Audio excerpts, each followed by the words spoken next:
तंत्रयुक्तियों के अध्ययन का स्तर गहन होते जाता है। ये जो तंत्रयुक्तियां समझ रहे हो वो ऊपरी तौर पे समझ रहे हो।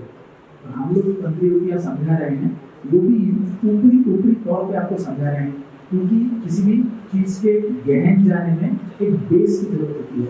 वो बेस एक बार बन जाए तो आप डीप जा सकते हैं। अभी का जो सेशन है वो इस टारगेट से है कि काफी सारी तंत्रयुक्तियां जो होती है वो एक जैसी दिखती है। हम एक जैसा होना मतलब एक होना नहीं होता है ना। जैसे अर्थापत्ति से भी उत्तर अर्थ से अनुत्तर अर्थ का भाव होता है, वाक्य अतिदेश से भी होता है, अर्थापत्ति से भी होता है, पूर्व से भी होता है, संभव से भी होता है। पर इन सब के उत्तर से अनुत्तर भावन की प्रक्रिया में भेद है। ये सूक्ष्म भेद क्या है? काफी सारी तंत्रयुक्तियां जो है वो वाद पद में काम आती है, और उनमें क्या भेद है? काफी सारी तंत्रयुक्तियां जो है वो लेशोक्त बताती है, उनकी लेशोक्त बताने की प्रक्रिया में भेद है। इनको सूक्ष्म अर्थचटा भेदों को समझना जरूरी है।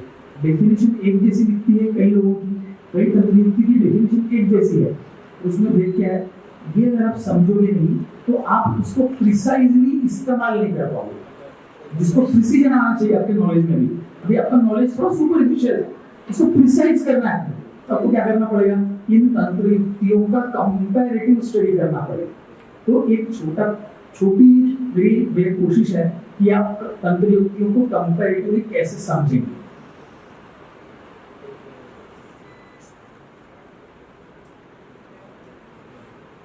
बहवः तंत्रयुक्तयः समानार्थ प्रतिपादिकाः साम्यं नाम ऐक्यं नास्ति तत् समानार्थं तासां प्रयोगे शुद्धं जनयति।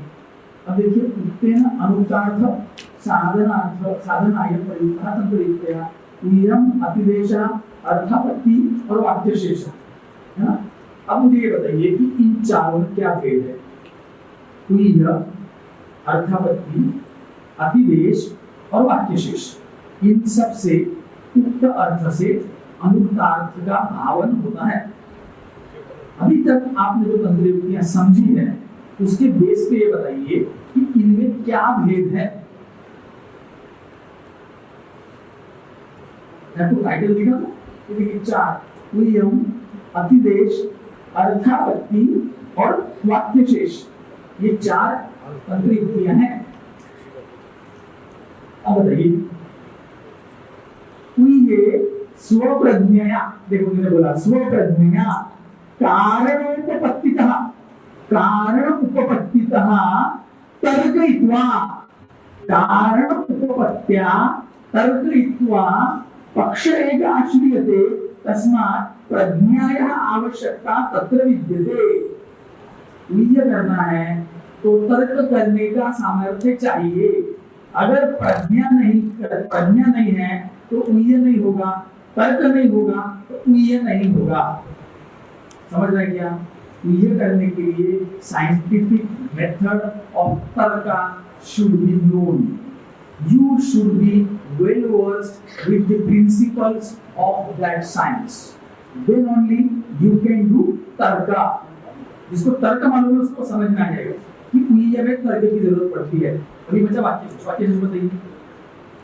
वाक्यशेष में जो पद है उसका ग्रहण हो ही जाता है वो पढ़ के, तो तर्क की जरूरत है क्या? नहीं। This is the crux. This is the extract. Very good, well done. वाक्यशेष में तर्क की जरूरत नहीं है। वाक्यशेष में क्या शिष्ट है? पद शेष है, और वो पद का ज्ञान कैसे होता है? अपने आप होता है। जैसे मैंने पानी बोला तो आपके दिमाग में आएगा दो, मैंने पानी बोला आपके दिमाग में क्या पड़ेगा? दो, पानी लाओ, आप लेके आ जाओगे। तो ये पद का शिष्टत्व है जिसमें तर्क की जरूरत नहीं पड़ती, जो गम्यमान है। वाक्यशेष का कैरेक्टरिस्टिक क्या है? वाक्यशेष गम्यमान पद का होता है। अगर पद गम्यमान नहीं है तो वाक्यशेष नहीं होगा, फिर तर्क होगा। तर्क करने की जरूरत नहीं पड़नी चाहिए, वो शिष्ट पद जो है वो गम्यमान होना चाहिए। जैसे मैंने पानी बोला, छोटे बच्चे को बोला तो उसको वही मतलब पता चलता है जो आपको पता चलता है, क्योंकि उसका शिष्ट पद गम्यमान है। ओके, आगे है अर्थापत्ति और अतिदेश, ये भी आपको पता है, बिल्कुल बताइए। अर्थापत्ति का अतिदेश का होता है कि एक चीज ऐसे किया गया है, अभी हम दूसरे चीज को बता रहे वैसे ही करो, जैसे आपने धर्म सामान्य, धर्म सामान्य से, किसी भी धर्म के सामान्य से, साधर्म्य से एक जगह का नॉलेज दूसरी जगह एक्सटेंड करना, अप्लाई करना, साधर्म से एकत्र उक्तस्य विधेः तत्वस्य वा साधर्म्यात् अन्यत्र योजना नाम अतिदेशः। अतिदेशे कस्मादपि धर्म सामान्यात् गुणानाम् अन्यत्र व्यवस्थापनं क्रियते। अतिदेशे, हाँ ठीक है। अर्थापत्ति क्या होता है? अर्थापत्ति में ये होता है कि वहाँ फल तो दिख रहा है पर कारण जो वो नहीं दिख रहा है, तो कारण को कहीं ना कहीं इनपुट करना है। जैसे देवदत्त पीनो देवदत्त दीवाना घूमते, तो हम देख लेते हैं वो पीन तो है, वो तो मोटा तो है, पर वो खाने का कोई जिक्र नहीं किया गया है, इसीलिए वो रात को नहीं खाता तो दिन में अवश्य खाएगा, ऐसा एक बराबर बराबर। पर ये उपपत्ति हुई ना, ये तो उपपत्ति हो गया, है ना? ये भी डेफिनेशन है अर्थापत्ति का जो एक ने बोला हुआ है। पर हम जो अर्थापत्ति देखे थे वो क्या था? डिसजंक्टिव सिल्वर, जब हमारे पास विकल्प उपलब्ध है, कैसे है वो?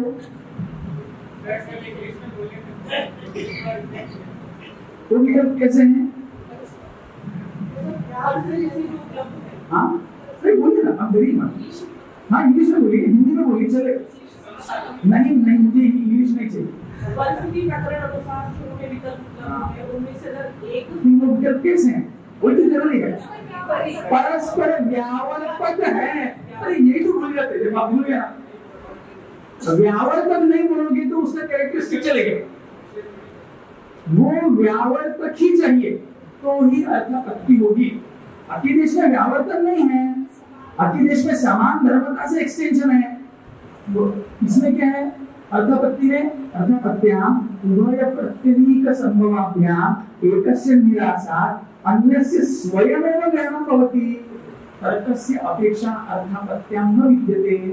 तो चाय पियोगे, कॉफी पियोगे, अभी कौन सा तर्क करना है आपने बोल दिया, चाय पीऊंगी तो क्या कॉफी ले जाओ भैया, तर्क करने की जरूरत नहीं है। क्यों करने की जरूरत नहीं पड़ी? दो संभव थे, वो म्यूचुअली एक्सक्लूसिव थे। ये कंडीशन में ही अर्थापत्ति बैठ के डिसजंक्टिव सिलोजिज्म से आपको ज्ञान प्राप्ति हुई। तो very good, I congratulate you all that you have understood the crux of these Tantra-yuktis in very specific way. Very precisely you are understanding this Tantra-yuktis. ये बड़े बड़ों को समझ में नहीं आता। आप पूछना उनको तो वाक्य शेष में किस तरीके का ज्ञान प्राप्ति होती है और अर्थापत्ति और उपदेश में किस तरीके का भेद होता है, वो बता नहीं पाएंगे। नहीं सर, ऐसी बात नहीं है। ये है कि उसमें उतना विचार करने का समय नहीं मिला उनको। मैंने 5 साल एक ही चीज की और कुछ की नहीं, पूरे कोरोना में यही घोटता रहा मैं, इसलिए मुझे समझ में आई कि हाँ इनको ये बोलना है और मैं दे पाया आपको। संक्षेप अभिधान, जब आपको संक्षेप में अभिधान करना है, संक्षेप में निर्देश करना है, सॉरी संक्षेप में अभिधान करना है, निर्देश क्यों नहीं बोलने का? संक्षेप में निर्देश क्यों नहीं बोलने का? उल्टा हो जाता है निर्देश। वेरी गुड, देखो वो भी समझ रहे हैं, निर्देश का मतलब ही विस्तार वचन होता है, ठीक है? तो अब देखो उसमें आता है संक्षेप अभिधान की युक्तियां कौन सी है मैडम बताइए? उद्देश्य है, प्रदेश है, समुच्चय है। तो मैडम अभी आप मुझे बताइए उद्देश्य, प्रदेश और समुच्चय में क्या भेद है? ये देखिए उनमें कोई सामान्य क्या ये आप किससे कंपेयर कर रहे हो? ये देखिए उनको ये भी समझ में आ रहा है कि मैं किस युक्ति को किससे कंपेयर कर रही हूँ, किस तत्व पे। वो उद्देश्य को समुच्चय से कंपेयर कर रहे हैं on the basis of similarity and she is very please. आप बोलिए, नहीं बोलूंगी नहीं, तो आपका बोलना बहुत उचित है। समुच्चय में जो एक साथ एकत्रित होते हैं उनमें सामान्यता होती है, तो उद्देश्य में जो एकत्र आते हैं उनमें समानता की कोई अपेक्षा नहीं है, कोई भी उद्देशित हो सकता है। और भेद बताइए और सोचिए, उद्देश्य निर्देश और क्या था? मैं बोलिए समुच्चय, समुच्चय बोलिए। अरे पर समुच्चय में तो समानता होती है क्या? हाँ, समान अगर भी कोश अच्छा डेफिनेशन बताइए, डेफिनेशन बताइए, है ना? समुच्चय में क्या होता है? इदम इदम मतलब नामाभिधान होता है ना समुच्चय में भी। कुत्ता बिल्ली का है क्या हुआ? नामाभिधान हुआ। उद्देश्य में क्या होता है? नामाभिधान ही होता है। नामतः वस्तु मात्र कथनम। पर नेता दिया तो नो पीरियड ना, we are comparing to the sub definition. तीनों में नाम से निर्मित होता है, तीनों में नाम से होगा और तीनों प्रिसाइज, तीनों कंसाइज फॉर्म है। फिर देखते हैं, जैसे आपने प्रॉपर्ली बोल, अभी क्या बोला आपने फर्क बताया एक्चुअली वर्ण होने की आवश्यकता नहीं है, बिल्कुल नहीं है। समुच्चय में गण होने की आवश्यकता है, उद्देश्य में गण होने की आवश्यकता नहीं है ना? अभी और बचा, और बताइए। समुच्चय, उद्देश्य और अभी आ जाता है प्रदेश। हाँ, प्रदेश तो बताएंगे अपने किसी ने।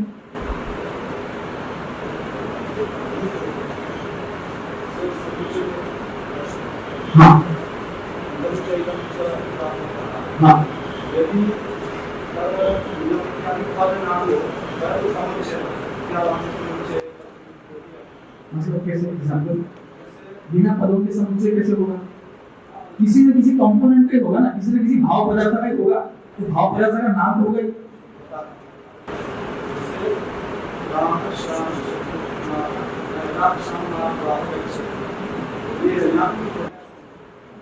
तो नाम तो है ना तीन, रामः श्यामः माधवः गच्छन्ति। क्या बोल रहे ना? बड़े नाम का समुच्चय करके दिखाओ। तो कलेक्टिव नाम होगा ना, लोग बोलोगे आप तो समुच्चयवाची नाम ही है, कलेक्टिव नाम ही हो गया वो। या फिर सर्वनाम क्यों? सर्वनाम हाँ तो ठीक है ना, क्या ये वो कुछ तो पद इस्तेमाल तो करोगे ना, बिना पदों के कैसे समुच्चय करोगे? पदों से तो अभिधान होगा ना उसका, फिर समुच्चयवाची नाम इस्तेमाल कर लो, वो भी तो समुच्चयवाची हुआ। और एक बार सोचो आपको क्या पूछना है। चलो ठीक है, मैं बता देता हूँ। प्रदेश में क्या होता है? ये प्रदेश भूल गया था। प्रदेश में भी जो कि टू बी डिस्कस्ड लेटर है, तो उसको बाद में बताएंगे, लेकिन एक बार वहाँ पर उसका अभिधान तो हो जाता है। नहीं, डिस्कस लेटर कहाँ है प्रदेश में? हाँ, देखो क्या बोल रहे हैं, देखो क्या बोल रहे हैं, तो बताइए ना, डेफिनेशन बताइए ना। Yes yes, there he is. तो क्या बोलते हैं? चलो अभी आप एक्सपेक्ट करिए। देखो प्रदेश, संक्षेपेण अभिधान, संक्षेपेण अभिधान उद्देश्य से प्रदेशेन। देखो प्रदेश में, देखो प्रदेशे अर्थानाम अतिबहुत्वात् साकल्येन अभिधानस्य अशक्यत्वात् स्तोकमात्रम् उच्यते। प्रदेशे अर्थानाम अतिबहुत्वात् साकल्येन अभिधानस्य अशक्यत्वात् स्तोकमात्रम् उच्यते। इतना बड़ा सब्जेक्ट है कि वो बताया ही नहीं जा सकता, तो उसको थोड़े से में बताते हैं। इसको बोलते हैं प्रदेश। समझ रहे हैं? प्रदेश में क्या है? उसकी संकल्पना बहुत बड़ी है जो कि बताई नहीं जा सकती, इसलिए उसको स्तोक मात्र में बताते हैं। जैसे कि अभी पालतू जानवरों का समुच्चय, कितने जानवर बताओगे आप? या फिर जानवरों का समुच्चय करो, कितने जानवर बता सकते हो? कितनी यूनियन है सर? 84 लाख यूनियन है। तो समुच्चय कर पाओगे क्या? एक आदमी अगर छोड़ा तो बाकी सब तो जानवर ही होंगे उसमें, बाकी यूनियन में जो चलो 50 लाख जानवर होंगे, तो 50 लाख नाम बता सकते हो क्या? तो क्या करते हैं? निर्देश मात्र कर देते हैं। कुत्ता, गधा, बिल्ली, सुअर, हाथी, जो भी है, ये एनिमल्स हैं। क्या किया मैंने? जो प्रस्तुत प्रकरण है वो इतना बड़ा है कि उसको पूरी तरीके से बता पाना अशक्य है। जैसे आयुर्वेद में दोष संकल्पना है, उन दोषों के गुण हैं, उन गुणों के और प्रगुण हैं, छोटे छोटे भेद हैं। अब इन सब का कॉम्बिनेशन करते जाएंगे तो 1035 या 1100 कुछ ऐसे वो कॉम्बिनेशंस बैठते हैं। तो उतनों तो पढ़ना संभव है क्या? पॉसिबल नहीं है। तो वो क्या करते हैं? 3 दोष, उनके 5 गुण इनको लेके पूरी समीक्षा करते हैं और ऐसे ही आगे बढ़ो ऐसा बोलते हैं। तो कम हो गया, पित्त बढ़ा, वात इतना ही रहा, कब बढ़ गया, कब ज्यादा हुआ, पित्त ज्यादा हुआ, वात कम हो गया। ऐसे कितने परम्यूटेशन कॉम्बिनेशन बना सकते हो आप? इन सब का समुच्चय करना तो मुश्किल है, इसलिए कंसाइजली बड़ी चीज को बताना उसका नाम होता है प्रदेश। उसका आगे पीछे बताने से संबंध नहीं होता। और एक उद्देश्य में आप भूल गए, उद्देश्य का ये उद्देश्य किया हुआ है, ये संक्षेपाभिधान है, या आपको कैसे पता चलेगा? Very good, very good. जब तक निर्देश नहीं होगा तब तक उद्देश्य का पता नहीं चल सकता। अभी मैंने जो व्याख्यान दिया ये डिटेल में दिया या शॉर्ट में दिया, आपको क्या मालूम? आपको क्या बोलना है? कितनी बकवास की है सर, आपने बड़बड़ गड़बड़ कर रहे थे, पर ये किताब पढ़ोगे तो आपको पता चलेगा कि मैंने 110 में नहीं बोला हुआ है। मतलब मेरे हिसाब से ये मैं संक्षेप कर रहा हूँ और आपके हिसाब से ये बड़ा है, तो मैंने क्या किया कैसे पता चलेगा आपको? उद्देश्य का तब पता चलेगा जब उसका निर्देश होगा। तो प्रत्येकस्य उद्देश्यस्य निर्देशोऽपि वर्तते। निर्देश को लिखा हुआ है, निर्देशं विना उद्देश्यस्य तथात्वं नास्ति। उद्देश्य समासेन उक्तस्य एव। देखिए इसको भूलना मत। तो उद्देश्य समासेन उक्तस्य एव विस्तरवचनं निर्देशे प्राप्यते। निर्देश में बकवास नहीं करने का, उद्देश्य में जो बोला हुआ है उसी को इलेबोरेट करो। तो प्रत्येकस्य उद्देश्यस्य निर्देशो विद्यते, समुच्चयस्य निर्देशो विस्तरवचनस्य कापि अपेक्षा नास्ति। प्रदेशे प्रदेशे तत्त्वस्य बहुत्वात् अतित्वात् स्तोत्रमात्रम् उच्यते। स्तोत्रमात्रेण उच्यते मतलब प्रदेशेन उच्यते, एक बात बताया जाता है और उससे आप इलेबोरेट कर लो और समझ लो, ऐसा बोले। वाद प्रयुक्त तंत्रयुक्तया प्रत्युत्साह। प्रदेश in English we have the term ground making. अच्छा प्रदेश बरं, एक बॅकग्राऊंड सांगायचं. अच्छा make the background. बरोबर. अच्छा बरं बरं So I got that. बरोबर बरोबर बरोबर. एक बैकग्राउंड बनाना, थ्योरेटिकल बैकग्राउंड बनाना, स्कोप मात्र में बताना, इसका आगे अपन इलेबोरेशन कर सकते हैं। भाई अब बताइए ये वाद प्रयुक्त तंत्रयुक्तियां हैं, उद्धार प्रत्युत्साह निर्णय। तो बोलो, पूर्व पक्ष होता है, उसका फिर उत्तर पक्ष होता है ना, निर्णय होता है, ये तो सब पता होगा ना आपको। ये पता है तो ये समझ में आएगा। ये वाद प्रयुक्त तंत्रयुक्ति है। वाद में कैसे होता है? सिद्धांत पक्ष होता है।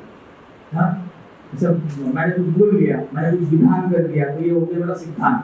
अब क्या होगा? सामने वाला उस पे आक्षेप लेगा, है ना? वो आक्षेप को क्या बोलते हैं?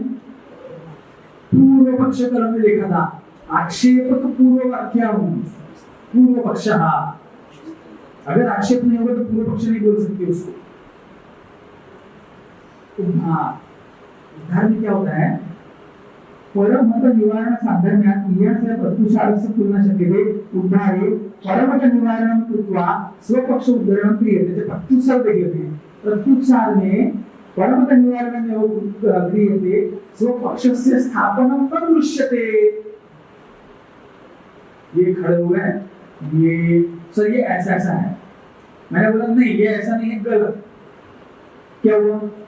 इनके बोले हुए वाक्य का मैंने खंडन कर दिया, है ना? ये हो गया प्रत्युत्सार। प्रत्युत्सारे परमत निवारणम एव क्रियते। उद्धारे परमत निवारणम कृत्वा स्वपक्ष उत्तरणम अपि क्रियते। तो परमत निवारण करने के बाद आपको स्वपक्ष का मंडन करना पड़ेगा, स्वपक्षोद्धरण करना पड़ेगा, तब जाके होगा उद्धार। अगर स्वपक्ष मंडन न करते हुए और पक्ष खंडन करोगे तो होगा प्रत्युत्सार। निर्णय जो होता है ये निर्णय पूर्व पक्ष पे होता है।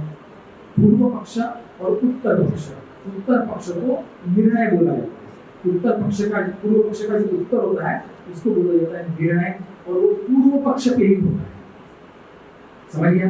तो अपनी बात ना रखते हुए दूसरे की बात का खंडन करना केवल जो क्या प्रत्युत्सार। अपनी दूसरे की बात का खंडन करते हुए अपनी बात को रखना, ये हो गया उद्धार। और पूर्व पक्ष का उत्तर देना, इसको बोलते हैं निर्णय। समझ गए? अब निर्णय और उद्धार इसमें भेद हो सकते हैं, पर उतने डिटेल में जाने की अपने को जरूरत नहीं है। पदार्थावबोधक वृत्तयः, इन वृत्तियों से करिए वाली, हाँ तो ये हुआ। अभी निर्वचन में क्या होता है? निरुक्त्या अर्थकथन होता है। निरुक्ति से अर्थकथन करेंगे, निरुक्ति से पदार्थावबोध होगा तो ही निर्वचन होगा, नहीं तो नहीं होगा। निरुक्ति से करना पड़ेगा, निरुक्ति से नहीं करेंगे तो निर्वचन नहीं होगा। ठीक है? योग मतलब पद योजना से करना पड़ेगा। अन्वय किसको बोलते हैं? सूत्रस्य अन्वय। ओके, और पदार्थ मतलब पद का अर्थ, जो अभिप्रेत। पूर्वान्वेषण, अतितावेक्षण, प्रसंग। अतितावेक्षण मतलब ये आखिरी। चलो भाई, अतितावेक्षण और पूर्वान्वेषण। हाँ बोलिए सर। निरुक्ति से अर्थ बताना मतलब निर्वचन। निरुक्ति से मतलब तंत्र मतलब क्या? तो बस पद से नहीं, निरुक्ति मतलब निरुक्ति बताना। ओके, ये एक होगा अतितावेक्षण और प्रसंग। इसको आप समझ लेना और पढ़ लेना, अगर जरूरत पड़ी तो ठीक है। चलिए, धन्यवाद।